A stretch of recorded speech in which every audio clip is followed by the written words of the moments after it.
Well fought, my young friends.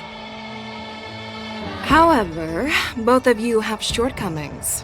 One of you focuses on dodging and weaving, while the other relies on brute strength, trying to take down targets with a single strike. Who are you? Me? I'm just a patient seeking medicine from the Alchemy Commission. A passerby, if you will. I thought I'd see my fill of impressive fights during the war dance. Yet here I am, able to witness a remarkable fight at the Alchemy Commission, of all places. Well, the Lawfu is never short of surprises. However, I have a small suggestion for you. Why don't you settle this dispute fair and square in the war dances ring? That way, you can resolve your differences with a proper duel and put your grudges behind you. Grudges? No, not at all. Yunli and I, we were just sparring. Sparring? You summoned your flying swords and she swung her sword with full strength. No grudges between you. I don't believe it. Aha! What brings you here, Lady Feixiao? Have you finished your health consultation with the Dragon Lady? Feixiao? Grandpa always talks about you. Could it be that you are... the Merlin's Claw of the Xianzhou Yanqing? Looks like I'm quite famous on the Xianzhou Lawfu, too. Of course! Everyone has heard of the great general. Known to all, and unbeknown to none. Great General? Isn't that title a bit too narcissistic? I don't like it. Ooh, I heard there's a dozing general on the Lawfu, so I came up with a humble nickname for myself. The Lacking General.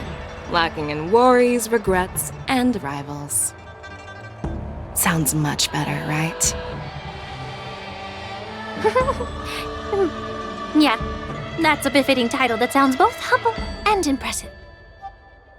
Now that the sparring session is over, Yanqing and Yunli, shouldn't you politely thank General Feixiao for her guidance and bury the hatchet? Here's your sword. Keep it safe. Or it might get taken away again.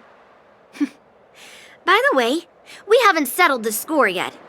I'll defeat you fair and square next time we fight. This is how she apologizes? Now that I finally got my sword back, I should report to the seat of divine foresight. I'll take my leave, General Feixiao.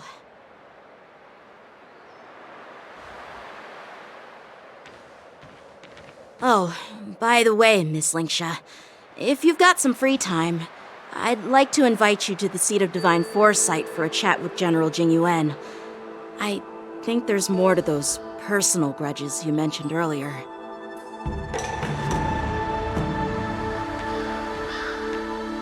Thanks for stepping in, General Feixiao. Otherwise, I'd have had to knock them out with my incense. Not at all. Just doing what you asked. How about we call it even as payment for the healer lady's consultation?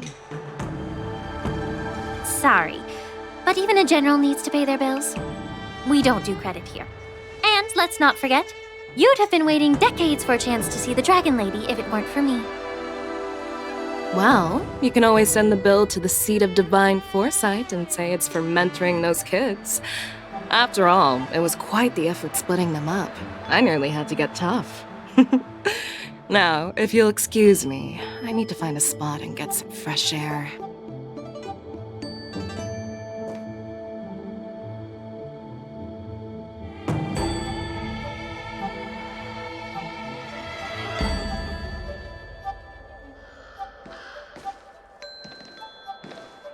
Back already? You've met with Jing Yuan and wandered around for a few hours. So, what do you think? It appears that the Divine Foresight is using this war dance as a show of strength to convince everyone that the Luofu is prospering after the Ambrosial Arbor crisis. But... I know you're going to say but, right? But the influx of people attending the war dance is like a breeding ground for disorder and rumors. One wrong move, and the Luofu could be in a world of chaos. The Cloud Knights on the streets remain vigilant, so at the very least, General Jing Yuan is aware of this. As for other matters, I'm unable to say. I'd prefer to be excused from future meetings with generals. I'm just a military healer. And now all of a sudden I'm thrust onto the center stage having cordial chats with two generals? My work doesn't lend itself to being in the limelight either. Just stop whining. At least you're in one piece, right? Before getting in touch with General Jing Yuan, I wanted to put aside my assumptions and see his momentum. That includes the overall bearing of the Cloud Knights on the street, what people are saying, and how those close to him behave. The might of an army dwells not within its pawns, but within the force of its collective momentum. Recognizing this fact reveals the true measure of power. Thanks for enlightening me, General. A perfectly clear statement turned confusing thanks to your translation. You've made me lose where I was now.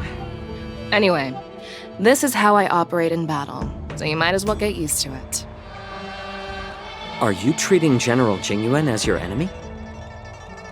The longest-serving general of the Xianzhou Luofu. Do you think he'd have only a few enemies? By the way, General, you met the healer lady, yes? Could you show me the medicine she prescribed you?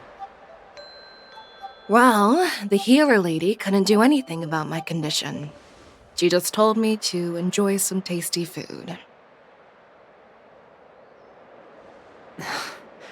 So not even the famed healer lady could help? Don't worry. I'll fulfill my promise and find a way to cure you. Actually, I've found some leads.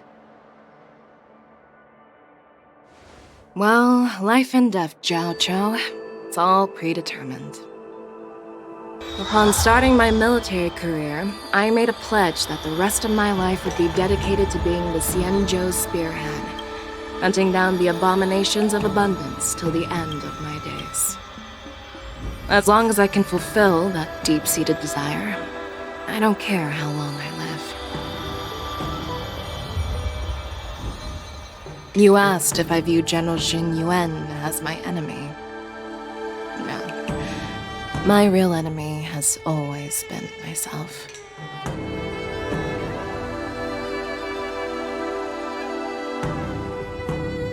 Enjoy some tasty food.